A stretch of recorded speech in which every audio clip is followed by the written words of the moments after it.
إن الحمد لله نحمده ونستعينه ونستغفره ونعوذ بالله من شرور أنفسنا ومن سيئات أعمالنا من يهده الله فلا مضل له ومن يضلل فلا هادي له وأشهد أن لا إله إلا الله وحده لا شريك له وأشهد أن محمدا عبده ورسوله صلى الله عليه وعلى آله وصحبه أجمعين أما بعد الفاشر ou Darfour ou le Soudan, la cause oubliée. Pourquoi avoir choisi de parler de ce sujet aujourd'hui? Je sais que certains complotistes, plusieurs adeptes de la théorie du complot nous disent « Ah, voici encore une autre cause que certains vont nous inventer pour nous faire oublier Gaza. » J'aurais bien aimé que ça soit vrai, mais cette prétention est totalement erronée. Ce qui est en train de se passer à Al-Fashir aujourd'hui dépasse l'entendement. Quand on lit et écoute les déclarations des responsables onusiens, des responsables de l'UNESCO, les journalistes sur le terrain, on se rend compte qu'il y a pas un nettoyage ethnique, pas un génocide. À Gaza, il y a un génocide. Mais à Al-Fashir, au Soudan, il y a une sauvagerie inégalée. J'ai vu des gens qui disent Allahu Akbar et qui tuent. Des gens qui disent Allahu Akbar qui violent. Et le pire, c'est que ces massacres sont documentés et sont publiés sur les réseaux sociaux. Et pour préparer la khutbah d'hier en arabe ou cette halaqa, j'ai parlé avec des frères soudanais que je connais. L'un d'eux, subhanallah, je savais même pas qu'il était originaire d'Al-Fashir. Et en lui parlant, on s'est rendu compte, subhanallah, que Al-Fashir ou le Darfour, c'est pas seulement une tension ethnique entre Arabes et Africains musulmans. C'est pas seulement une guerre ou une lutte entre des nomades et des sédentaires. C'est pas seulement deux visions entre une qui est laïque et une qui est islamique. C'est pas ça. C'est une multitude de facteurs et qui n'auraient pas pu avoir cette implosion et ces massacres s'il n'y avait pas un ingrédient fondamental. Vous savez quel est cet ingrédient? L'intervention étrangère. Quand des puissances étrangères font de l'ingérence, rentrent dans un pays et dépensent le dollar ou le pétrodollar et instrumentalisent des facteurs internes afin de réaliser certains objectifs économiques le plus souvent. Et je vais être très clair ce soir. Mais je vais commencer par une khutbah qui est passée inaperçue. Au moins 2 derniers. Il y a une khutbah qui a été, pas diffusée, mais elle a été présentée comme étant la khutbah la plus courte de l'histoire. Une des plus courtes de l'histoire. Al-Khatib, le prêcheur du vendredi, dans la ville de Al-Fashir, est monté sur le minbar et il a dit Ya ibadallah, ô serviteurs d'Allah, innani la astati'u at-tahadduth bisabab al-ju'. Je ne peux pas parler à cause de la faim. Al-Khatib, le prédicateur, l'imam, était fatigué, affamé. Il n'avait pas la force de tenir un discours. Wa antum la tastati'una sama'i bisabab al-ju'. Et vous ne pouvez pas non plus m'écouter à cause de la faim. فأقيموا الصلاة Accomplissez donc la prière. Yarhamuna wa yarhamukumullah. Que Allah nous fasse miséricorde et vous fasse miséricorde. Et il est descendu du minbar et il a prié. Moi, subhanallah, ce qui m'a fait mal au cœur, c'est que nos frères africains dans la ville de Fashir ont été encerclés depuis 500 jours. C'est pas une journée, ou un mois, ou un an. 500 jours que cette ville, elle est encerclée. Et que les forces de soutien rapide l'encerclent par tous les sens et empêchent la nourriture de rentrer. Et que la communauté hypocrite internationale regarde. Donc c'est un massacre, un génocide qui est non seulement planifié, mais qui est su. Mais nous, subhanallah, nous étions occupés avec Gaza. Et dites-vous que le sang de l'Africain musulman vaut autant que le sang du Palestinien musulman. Et que nous n'avons pas de causes qui sont plus importantes que les autres. Certes, la Palestine, c'est une terre qui est sacrée pour nous les musulmans. Certes, la cause palestinienne, elle t'apporte que des problèmes parce qu'il y a un lobby très fort et il te permet ce lobby de défendre toutes les causes. Mais dès que tu parles de la Palestine, sache que les problèmes vont commencer. Parce que c'est un lobby qui est très influent. Mais au niveau du sang musulman, nous ne faisons pas de différence. Et au niveau de l'injustice, toute injustice pour nous les musulmans, elle est interdite. Même si un mécréant subit l'injustice, pour nous c'est une chose qui est inacceptable et qui est révoltante. Maintenant Allah Azza wa Jalla dit Inna hadihi ummatukum ummatan wahida wa ana rabbukum fa'budun. Donc Allah dans Surat Al-Anbiya, le Surat des prophètes, après avoir nommé une multitude de prophètes, il a dit certes cette communauté est la vôtre, est une communauté unique. Donc nous ne sommes pas soudanais, saoudiens, pakistanais, maghrébins, égyptiens. Nous sommes musulmans, point. Et je suis votre Seigneur, adorez-moi donc. Et il a dit dans Surat Al-Mu'minun, وَإِنَّ هَذِهِ أُمَّتُكُمْ أُمَّةً وَاحِدَةً وَأَنَا رَبُّكُمْ فَاتَّقُونَ.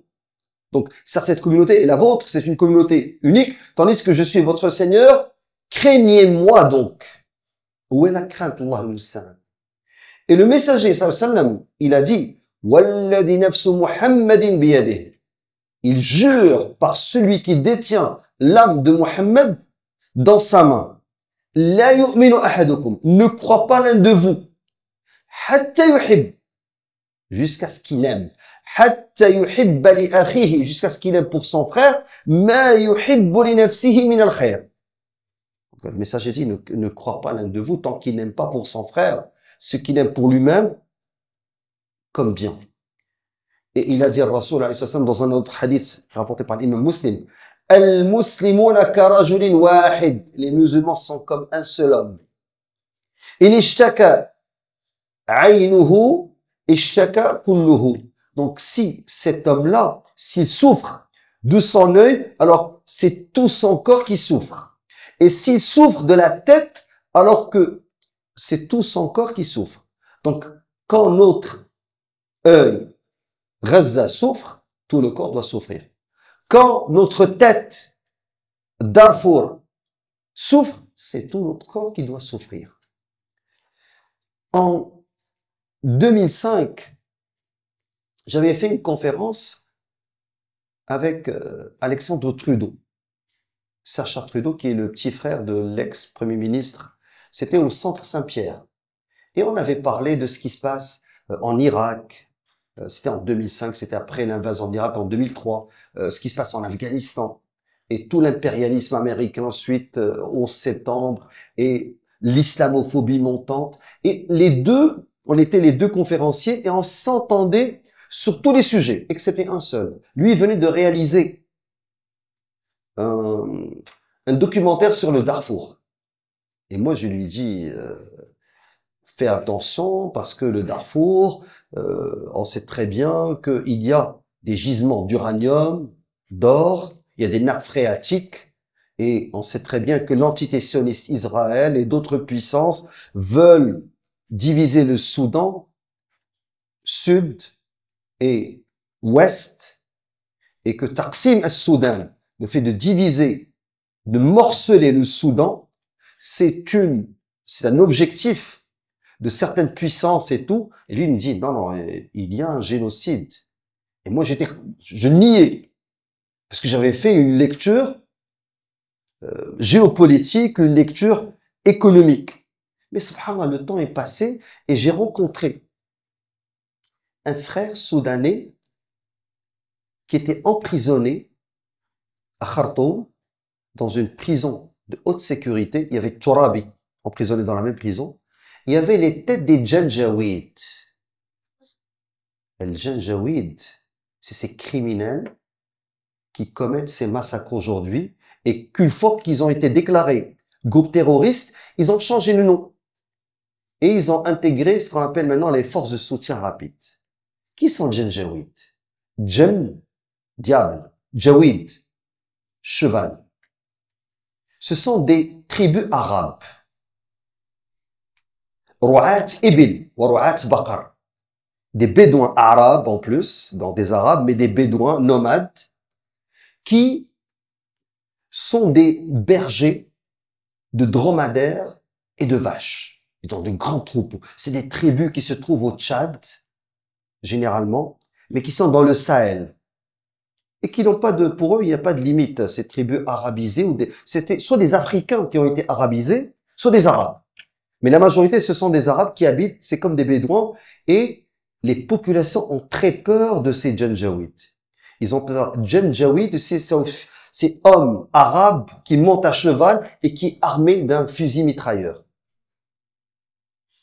Et comme c'est des nomades, vous savez, les nomades, c'est pas des gens qui sont sédentarisés. Ils s'en vont d'un endroit à l'autre. Donc, ils peuvent faire n'importe quoi et se déplacer. Et ce qui s'est passé, maintenant, je vais commencer rapidement à citer des facteurs internes. Il y a eu la désertification. Il y a eu la sécheresse, entre autres, qui ont fait en sorte que ces populations, qui ne sont pas des Soudanais, ont émigré au Soudan. Et les gens du Darfour, subhanallah, c'est des gens qui sont très hospitaliers. Et même si vous rencontrez un Soudanais qui vient de Darfour, c'est des frères qui sont doux, qui sont, subhanallah, qui sont bons. Tu te sens une nature qui est bonne. Ils les ont hébergés. Ils ont partagé avec eux les pâturages. Et les gens du Darfour, ils sont connus, subhanallah, pour aimer le Coran. Quand ils veulent marier leur fille, la première des choses qu'ils cherchent, est-ce que la personne connaît le Coran? Les gens du Darfour, il n'y a pas d'hôtel. Il y a le madafat. Tu rentres dans n'importe quel village, dans n'importe quelle ville, il y a un madafa, un endroit, un gîte, où est-ce que les femmes font du pain, amènent du miel, amènent de la nourriture, et les gens, ils rentrent, ils mangent, ils s'assoient, ils peuvent dormir, ils paient rien. Donc c'est un peuple qui est accueillant. C'était Soufiane, rahimahullah, qui disait, وجدت أن أصل الشر الإحسان إلى اللئيم.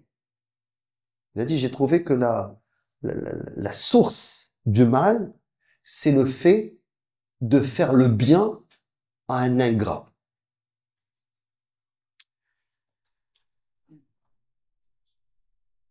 Alors, il y a eu ce facteur de ces tribus qui sont venues. Mais jusqu'à présent, c'est pas parce que ces gens-là sont venus, qu'ils sont arabes, les autres sont africains, tout le monde est musulman, ils vivent.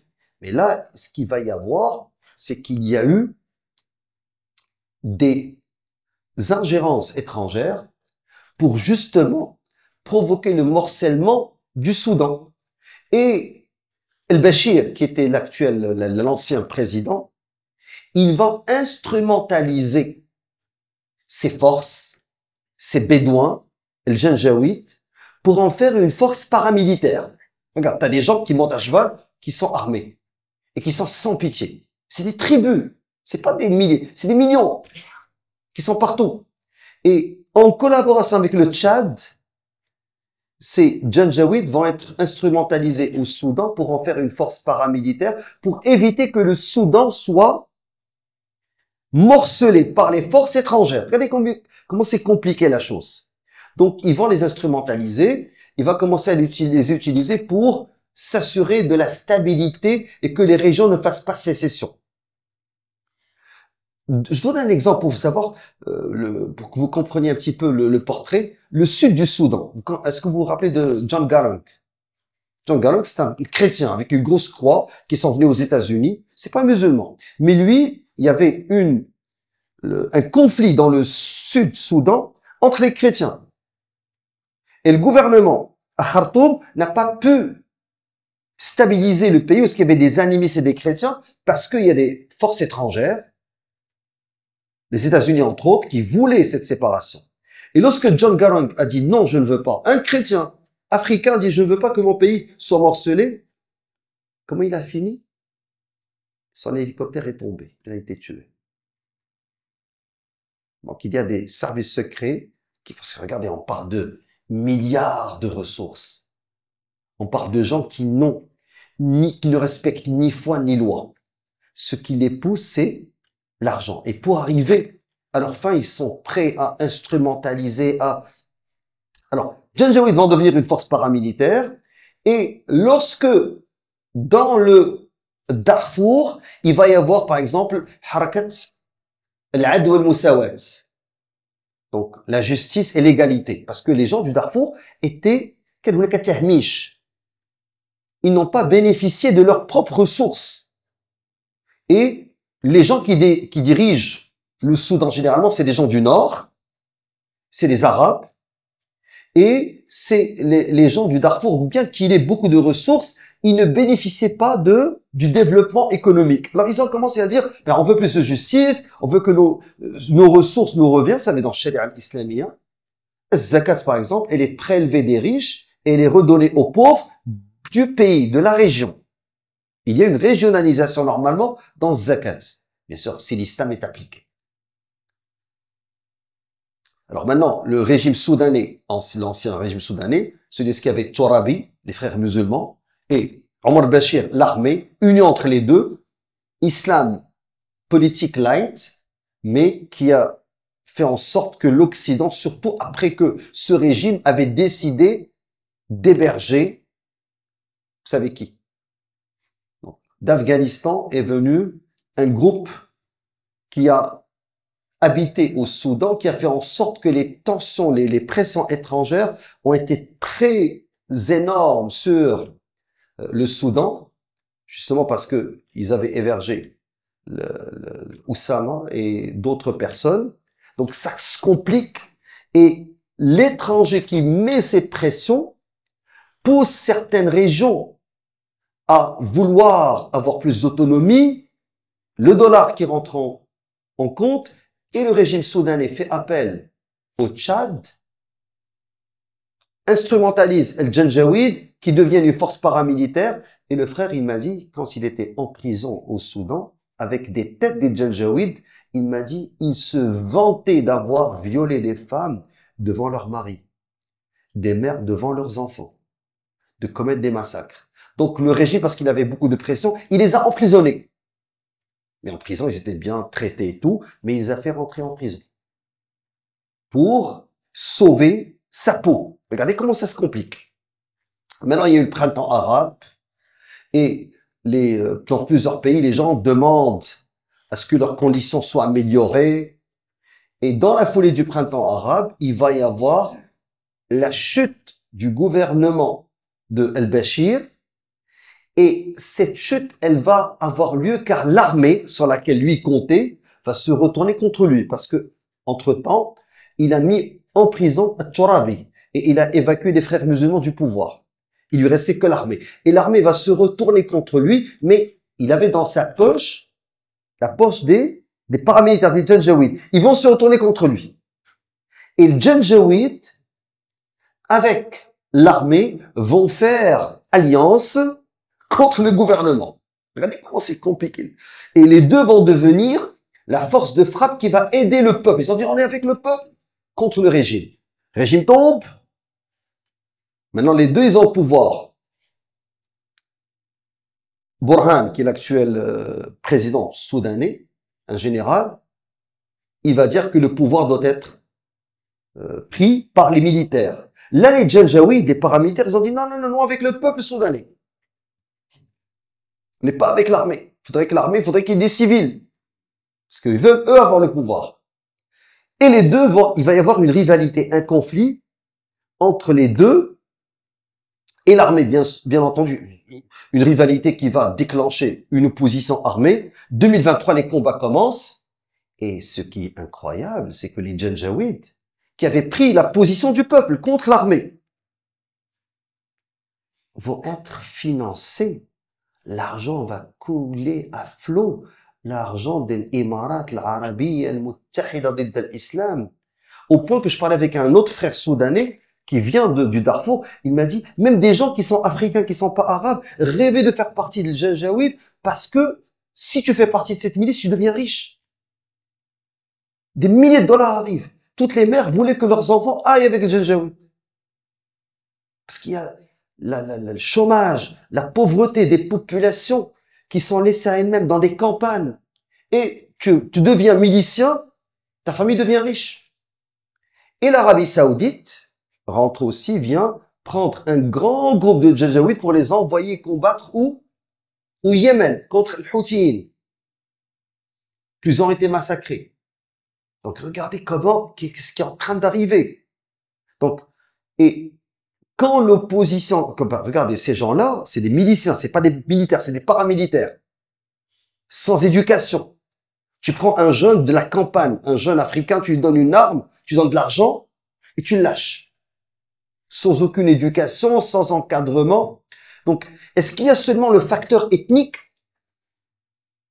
Je dirais, le facteur ethnique joue, mais il n'y a pas que ce facteur parce qu'il y a, regardez ce qui complique, il y a le Bagara. Les Bagara, ce sont des Janjaouides, des tribus arabes, mais qui habitent Darfour, dans le sud. Et eux, ils sont avec l'armée contre les Janjaouides. Maintenant, au niveau idéologique, ce qu'on appelle les forces de soutien rapide, les ex-Janjaouides, quand ils ont été classés comme organisation terroriste, ils ont changé le nom. Et ils sont séculiers, laïcs. Et ils ont dit aux Émirats arabes unis, aidez-nous. Nous faisons face à l'armée héritière du régime islamiste de Khartoum. Donc, regardez comment ça se complique. Maintenant, c'est le facteur idéologique qui rentre. On avait des nomades, on avait la désertification, on avait la fracture ethnique. Nous avions le fait que des régions étaient isolées du pays, ne bénéficiaient pas des richesses. Nous avons l'intervention étrangère. Nous avons l'Union européenne. Je peux vous envoyer des textes qui ont été écrits par des intellectuels italiens, des chercheurs. L'Union européenne a donné des millions de dollars aux Janjaouides pour empêcher l'immigration africaine vers l'Europe. Pour les bloquer au Soudan. Et ça fait un scandale en Europe parce qu'ils ont financé le Janjaouid. Juste pour vous dire que c'est très réducteur de dire ah voici c'est une guerre entre arabes et africains. Non, il n'y a pas seulement ça. Oui, il y a du racisme. Oui, il y a une fracture ethnique, mais il n'y a pas seulement ça. S'il n'y avait pas eu l'argent, s'il n'y avait pas eu la manipulation par des forces étrangères qui ont utilisé les uns contre les autres, prenons le Rwanda, les Hutus et les Tutsis. Le génocide du Rwanda, vous savez, le génocide du Rwanda, il est passé, c'est 800 000 personnes qui ont été tuées. À l'époque, nous, on était pris par ce qui se passait en Bosnie. Les musulmans qui disaient, ouais, Islama, et les Serbes qui gravaient des croix sur les têtes des musulmans violés en groupe. Nous, on savait pas, le Rwanda, l'Afrique, elle est passée dans l'angle mort. On l'a même pas vu, parce qu'on était pris par, pendant 2 ans, on ne parlait que de Gaza, alors que ce qui se passait au Soudan, c'était catastrophique. Donc, les forces de soutien rapide, qui se sont érigées en défenseurs du peuple, de la population civile contre les militaires, vont commencer à bénéficier du soutien de certains pays du Golfe, notamment les Émirats arabes unis, qui les ont vus comme des protecteurs de leurs intérêts, les gisements d'or au Darfour. Et il y a des gisements d'uranium que la Chine commençait à exploiter. Et là, bien sûr, l'Occident ne veut pas que la Chine rentre partout en Afrique. Et tu as les Russes qui vendent des armes au gouvernement de Khartoum des fois, et qui sont pour parler pour avoir un port au Soudan, et qui en même temps, via Wagner, en Libye, Haftar, vend des armes aux Janjaouid, aux forces de soutien rapide. La Russie joue sur les deux volets. Tu as le Qatar, la Turquie, l'Iran, qui envoyant les milices soutenues par les Émirats arabes unis, commence à vendre des armes au gouvernement soudanais, celui de Burhan, pour contrecarrer la présence des Émirats arabes unis. Et ça se complique. Et les combats font rage, surtout en 2023, au point que les Janjaouid, les miliciens, ont pris Khartoum, ont pris la capitale. Ils ont tué des généraux. Et ça a été comme un élément grave, c'est que ces miliciens ont pris la capitale du Soudan. Quand ils ont pris la capitale du Soudan, là on a vu la sauvagerie, les viols, les massacres. Et la population du Soudan a commencé à douter de ces gens de ces milices paramilitaires qui se disaient, nous sommes des civils comme vous, nous sommes contre les militaires. Vous savez, ici, c'est pas blanc et noir. C'est pas gentil et méchant, c'est pas... il y a beaucoup de gris. Il y a beaucoup de zones grises où est-ce que la fracture entre le haqq et le batil est très mince. Parce que ce qui motive les gens, c'est pas la ilaha illallah, c'est pas la foi en Allah, mais c'est des intérêts. Et si je pouvais m'aventurer et dire une première leçon, faisons très attention à toute division des pays musulmans aujourd'hui. Les gens qui veulent morceler les pays musulmans, croyez-moi, sur une base ethnique, africains, arabes, amazirs, kurdes, turcs, ces gens-là, wallahi, ils ne veulent aucun bien pour ces pays-là et ces populations-là. Et se contrefichent du droit, l'égalité. C'est des slogans. Ils sont là pour vendre des armes et pour prendre les ressources. C'est tout ce qui les intéresse. Voler, piller et laisser les gens s'entretuer comme des idiots. Wala hawla wala quwwata illa billah. Donc, quand les milices, ces miliciens ex-Janjaouid sont rentrés à Khartoum et qu'ils ont commis ces crimes, la population a commencé à réaliser qu'ils sont très dangereux et elle a commencé à aller vers l'armée. Parce qu'il s'est rendu compte que l'armée, même s'ils sont pas des enfants de cœur, mais au moins ils ne pillent pas, ne violent pas, ne massacrent pas. Et les gens commençaient à se mettre avec l'armée qui a réussi à chasser le Janjaouid de Khartoum et de toutes les provinces excepté Darfour. Parce que Darfour, c'est une grande frontière avec le Tchad, de Darfour, tu peux aller jusqu'au Mali. Donc, pour eux, c'est leur refuge. Ils sont bien implantés au Darfour. Et il y a plusieurs tribus là-bas qui sont puissantes. Et le combat commence à faire rage au Darfour. Mais le gouvernement tenait la capitale du Darfour, qui est El Fashir. Et là a commencé le siège. Un siège long, et que j'ai dit, qui est passé dans l'oubli, parce qu'on n'a pas vraiment suivi. Mais quand je relis ce que disent, subhanallah, les responsables, par exemple, Tom Fletcher, il a dit, leurs cris nous arrivent pas, on n'entend pas leurs cris. Il parle des femmes qui sont violées. Mais l'horreur est continue.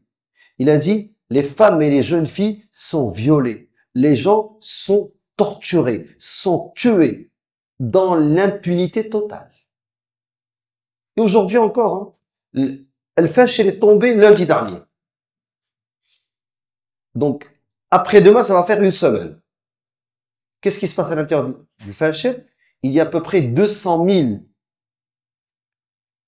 280 000 encore civils qui sont présents dans cette ville.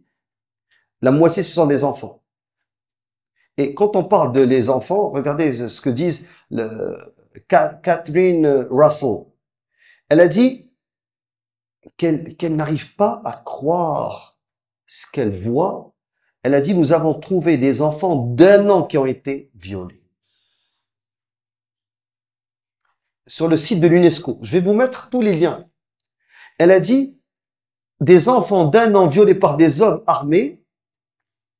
Et elle a dit, parmi 221 enfants que nous avons documentés comme étant violés, il y a 147 filles, 66% sont des filles, mais 33% sont des hommes, des enfants, des mâles. Elle a dit, et vous comprenez que ces garçons-là vont grandir avec le fait qu'ils ont été violés. Elle a dit, on a trouvé 16 rescapés qui n'ont pas été tués, leurs mères ont été tuées, leurs pères ont été tués. Parmi les 16, il y avait, et elle a dit, 16 qui ont moins de 5 ans. Donc 4 enfants d'1 an qui ont été violés. Il dit, ouch, c'est des sauvages. Sauvages. Les animaux font pas ça. Sincèrement, j'arrive pas à croire. Quand je lisais sur le site de l'UNESCO que le viol comme arme de guerre s'exerce non pas contre les mères, mais contre des bébés et contre des enfants, contre des garçons. Moi, je me dis, cette rage, c'est même pas de la rage. Comment on appelle ça? C'est pas de la mécréance, c'est pas de... Et lui, il dit, Allahu Akbar.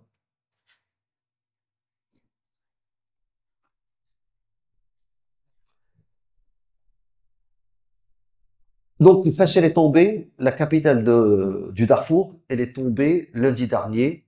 Et là, les massacres commencent. Il y a un corridor par lequel les gens sortent, ils raquettent les gens. Et dites-vous que l'objectif recherché par les puissances étrangères, c'est séparer maintenant le Darfour du reste du Soudan. Comme ils ont coupé le Sud, ils vont couper le Darfour. Et une fois qu'ils vont couper le Darfour, regardez, on va affaiblir un pays qui était musulman. Et à ce moment-là, c'est plus facile de faire des affaires avec ces groupes paramilitaires qui sont devenus, qui vont être les maîtres du Darfour. Les forces de soutien rapide se sont érigées en maîtres parce que toutes les organisations humanitaires, pour avoir accès au Darfour, ils leur demandent la permission. Donc c'est une reconnaissance de facto. Même s'ils sont si tu veux rentrer au Darfour, tu dois avoir leur permission, leur protection. Et des organisations, Human Rights Watch, Amnesty International, britanniques, américaines, pour donner les vivres à la population qui meurt de faim, Oxfam, la Croix-Rouge, pour aller secourir la population, mais ils font affaire avec ces criminels. Ils n'ont pas le choix. Et d'une certaine manière, ça leur donne une sorte de légitimité. Et les pays qui les financent, qui leur donnent des drones, les Émirats Arabes Unis,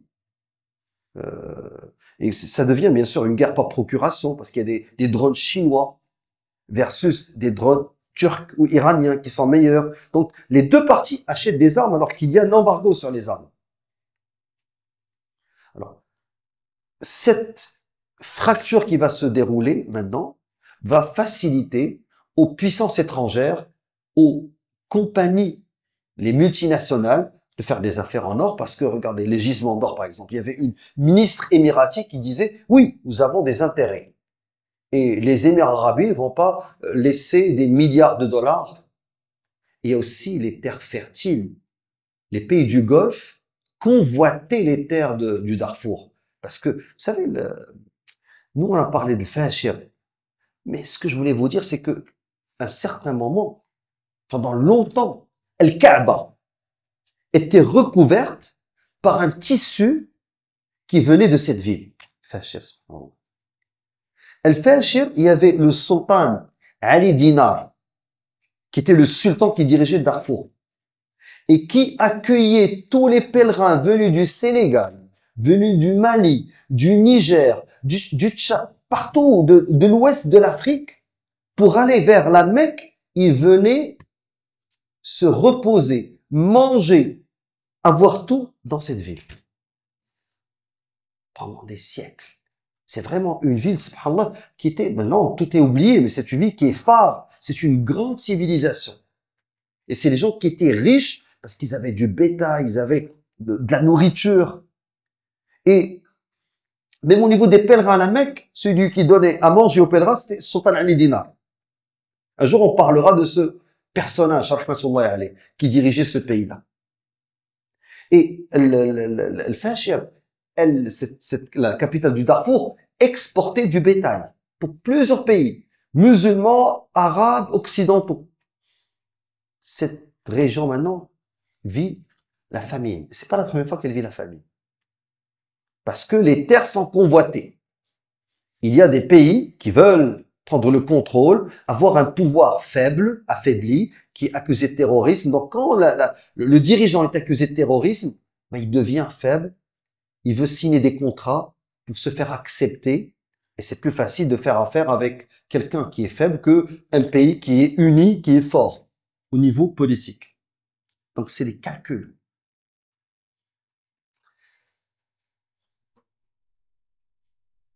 Qu'est-ce qu'on peut dire aujourd'hui?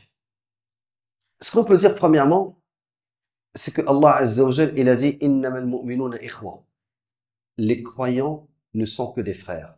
C'est que les relations entre les humains sont multiples. Et les ulama, ils ont dit, il y a à peu près 7 types de relations. Il y a la première relation qui est basée sur un nasab, sur la parenté, sur le sang. Et les gens disent, cette relation, elle est très forte. C'est ton frère, ton cousin, ton oncle. Mais cette relation, elle n'est pas aussi forte qu'on le pense. Parce que la première famille dans l'existence de l'humanité, elle s'est séparée. Les deux fils de Adam, alayhi salam, l'un d'eux a tué son frère. Et Allah a dit, وَاتْلُ عَلَيْهِمْ نَبَأَ ابْنَيْ آدَمَ بِالْحَقِّ إِذْ قَرَّبَا. Les deux, ils ont donné comme offrande قُرْبَانًا, un sacrifice, فَتُقُبِّلَ مِنْ أَحَدِهِمَا, ça a été accepté par l'un d'eux, وَلَمْ يُتَقَبَّلْ مِنَ الْآخَرِ قَالَ لَأَقْتُلَنَّكَ, je vais te tuer. قال إنما يتقبل الله من المتقين. Allah n'accepte que des pieux. Déjà les deux premiers fils d'Adam qui sont des frères, un seul père, Adam alayhi salam. Le message a dit كلكم من Adam, vous êtes tous de Adam. Et Adam min turab, il vient de la terre. Déjà le premier il a tué son frère. Ça c'est l'être humain. Donc s'il n'y a pas la foi, la relation dite du sang ne vaut pas grand-chose. La deuxième relation, la alaqat az-zawaj wal musahara.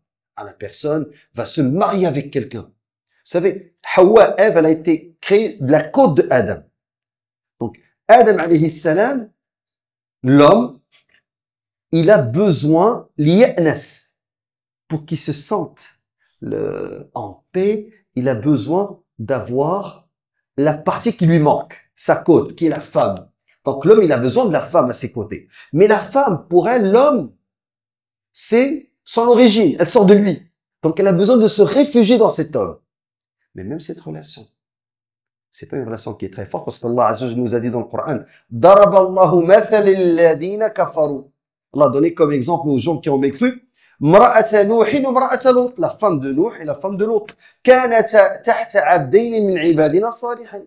Donc elles étaient sous deux de nos serviteurs qui étaient pieux. فخانتاهما, elles les ont trompés. Attention, c'est pas trompé au niveau de l'adultère, elles les ont trompés au niveau de la foi. C'est-à-dire, elles n'ont pas cru. فلم يغنيا عنهما من الله شيئا.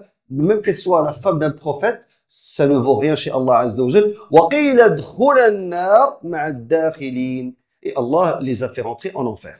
Donc, la relation qui est basée sur al-musahara, ou zawaj, le mariage, ou parce que ça devient ta famille, parce que c'est la famille de ton épouse, parce que cette relation ne vaut pas grand-chose, parce qu'elle peut être séparée pour des raisons religieuses ici, mais pour des raisons qui sont de dunya.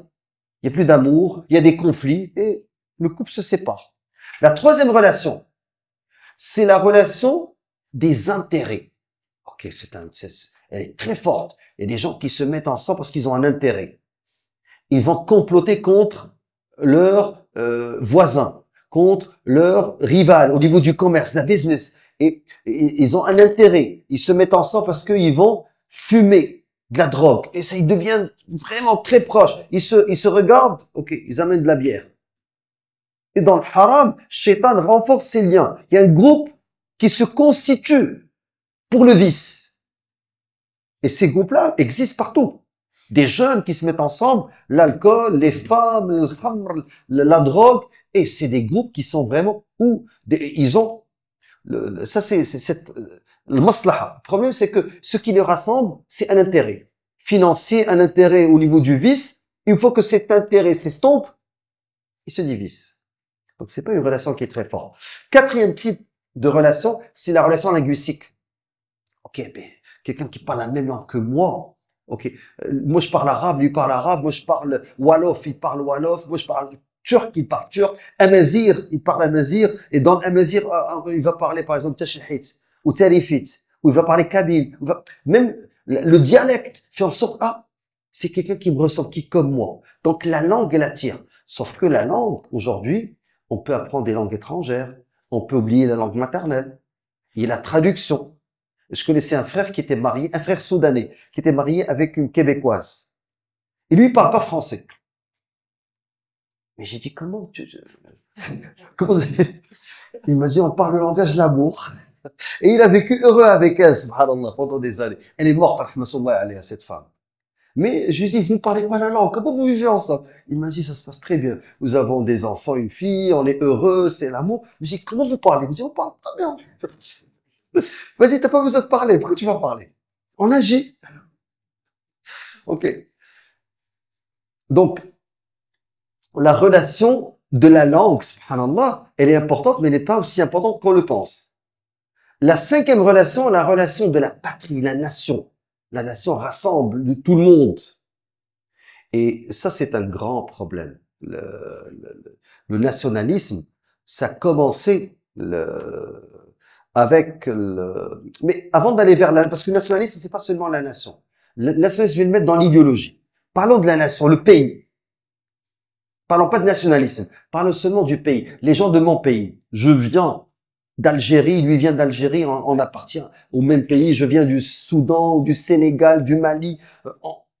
On vient du même pays. Donc, automatiquement, on se met ensemble. Sauf que, ce qu'on a remarqué, c'est que cette relation, elle n'est pas aussi forte qu'on le pense. Une fois que tu vas dans un autre pays, le pays devient seulement de la nostalgie, des souvenirs.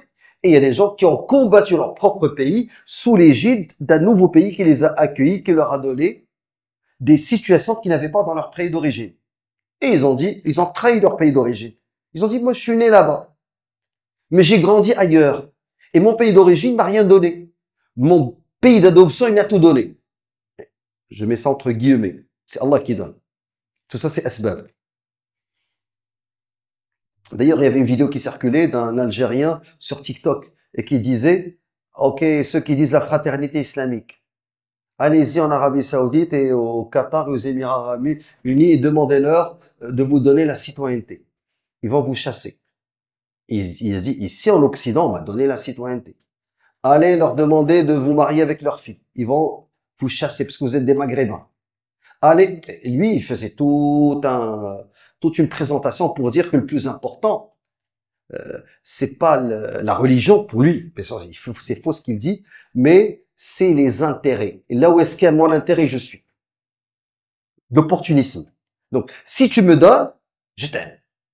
C'est pas la relation qu'on va préconiser. Mais cinquième relation, celle du pays, ben, le pays c'est de la nostalgie et le الشاعر il a dit وحبب أوطان الرجال إليهم مآرب قضاها الشباب هنالك. Donc ce qui va faire aimer aux hommes leur pays d'origine, c'est surtout ce que la jeunesse a vécu dans ces pays-là. Donc c'est la notion. إذا ذكروا أوطانهم ذكرتهم عهود الصبا فيها فحنوا لذلك.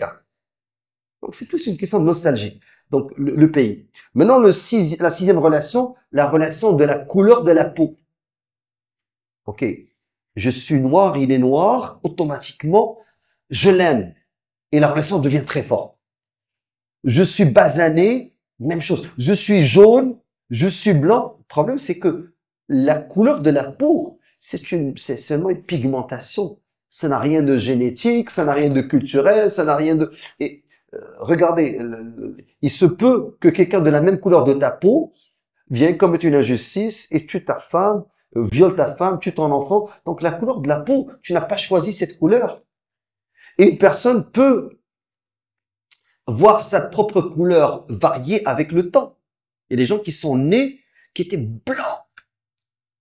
Vers l'adolescence, ils ont la couleur qui est un petit peu plus foncée. Vers la vieillesse, ils ont le teint qui est basané. Même la couleur, elle change. Elle change par des facteurs comme l'alimentation, l'exposition au soleil, etc. Et on a eu des cas où est-ce que la même couleur n'a pas fait en sorte que la relation soit plus forte. Donc, la couleur de la peau, Allah a dit dans le Coran, وَمِنْ آيَاتِهِ خَلْقُ السَّمَاوَاتِ وَالْأَرْضِ. Parmi ces signes, la création des cieux et de la terre, وَاخْتِلَافُ أَلْسِنَتِكُمْ وَأَلْوَانِكُمْ. Et parmi ces signes, Allah, il vous a créé avec des langues différentes et des couleurs différentes. إِنَّ فِي ذَلِكَ لَآيَاتٍ لِلْعَالَمِينَ.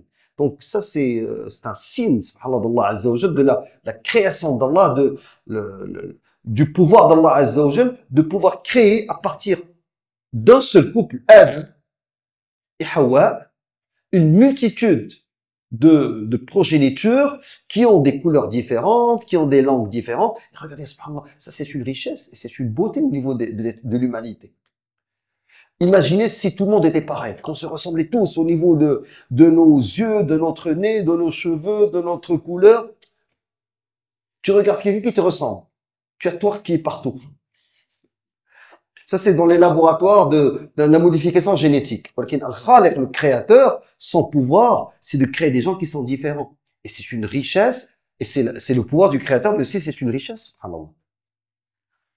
Donc la couleur, elle vaut pas grand-chose. Maintenant, la septième relation, الرابطة الإيديولوجية. Elle est très forte.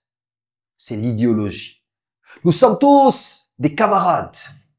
Le prolétariat international. Nous avons une fête.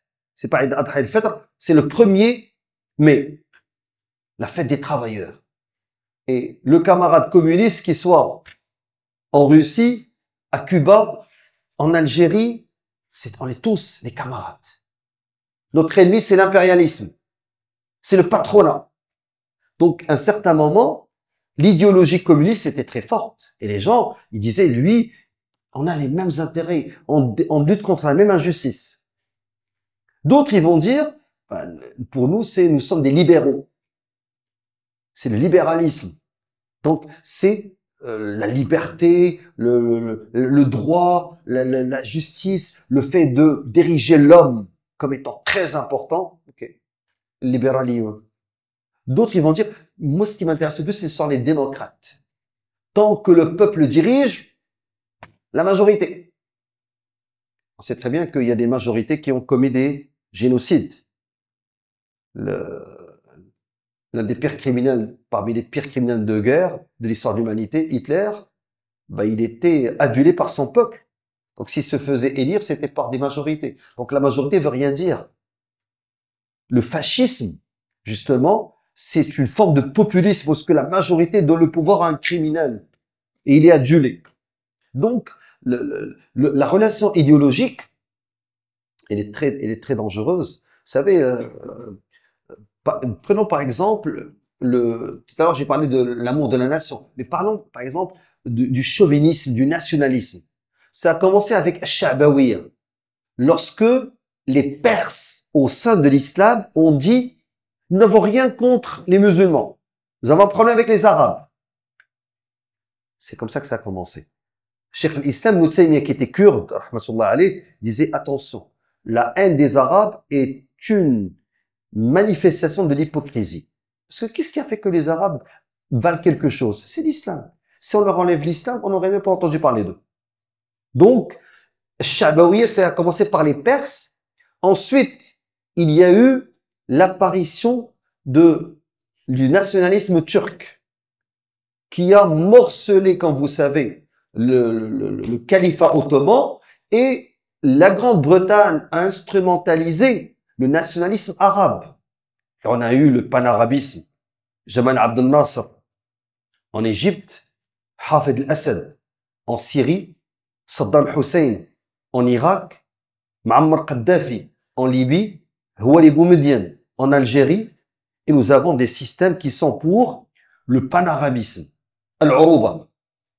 Comment ça a commencé? Ça a commencé par des Arabes chrétiens. Michel Aflaq, entre autres. Il y avait des intellectuels, des écrivains qui disaient le plus important, c'est qu'on soit arabe. Il faudrait qu'on fasse l'union des Arabes. Et regardez ce qu'ils disaient comme slogan. Amantu bil ba'th.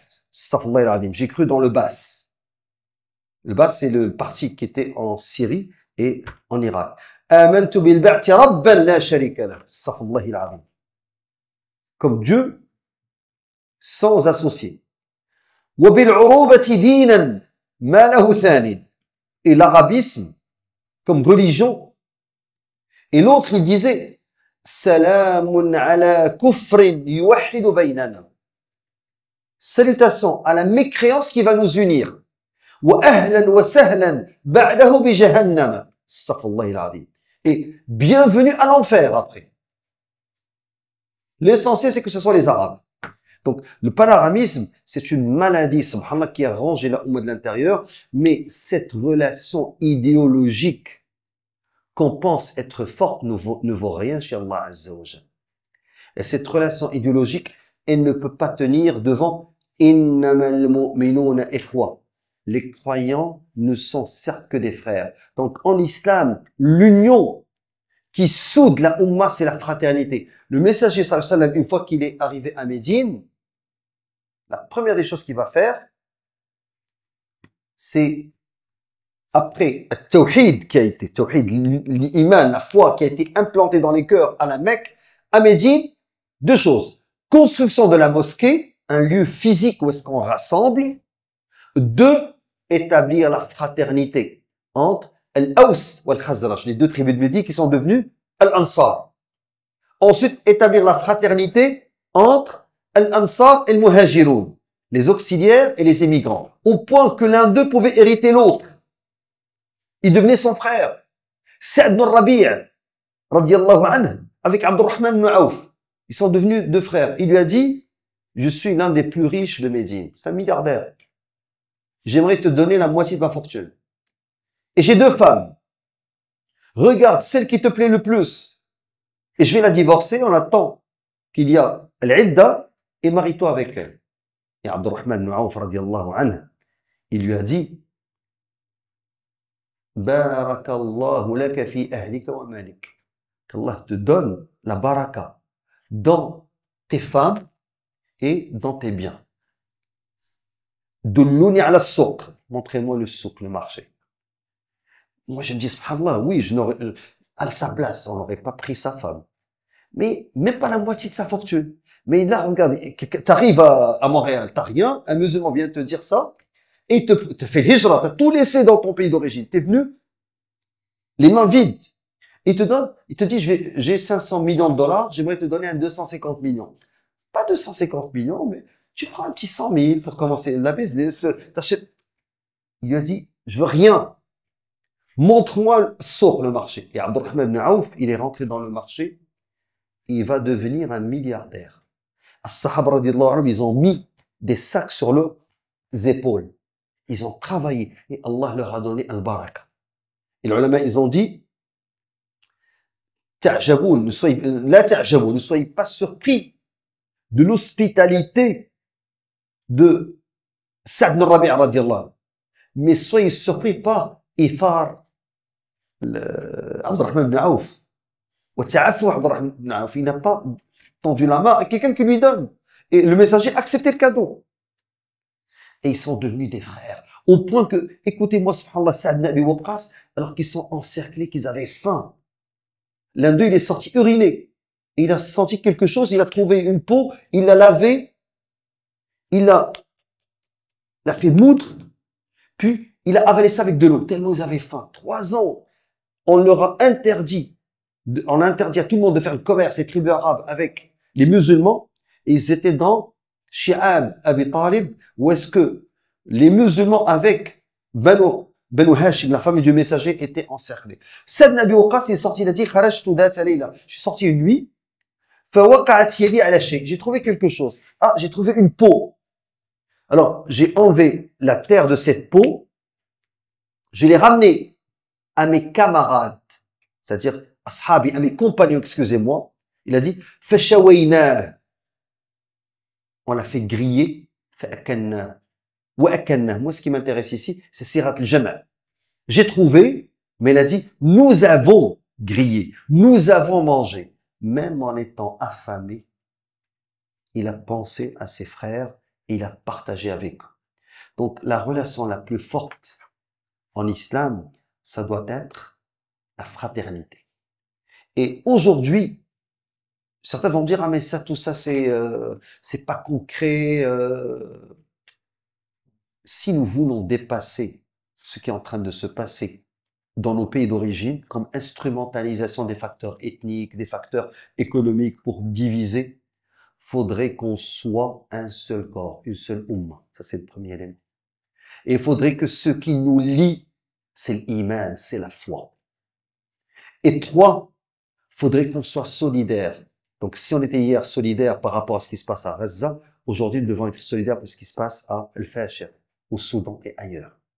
Et quatre, nous devons propager la science et le sens critique pour que les gens soient informés et sachent qu'il faut faire très attention à la désinformation et que le musulman, comme a dit Omar radiallahu anhu, lastu bil khib wa al khibbu yakhda'uni. Donc je suis pas quelqu'un de pervers mais il n'y a pas un pervers qui va m'avoir. Inch'Allah, on va arrêter qu'Allah Azza wa Jal أسأل الله أن يفرج عن إخواننا في دارفور وأن يفرج عنهم في الفاشر وأن يتجاوز عنا تقصيرنا تجاههم. سبحانك اللهم وبحمدك أشهد أن لا إله إلا أنت نستغفرك ونتوب إليك.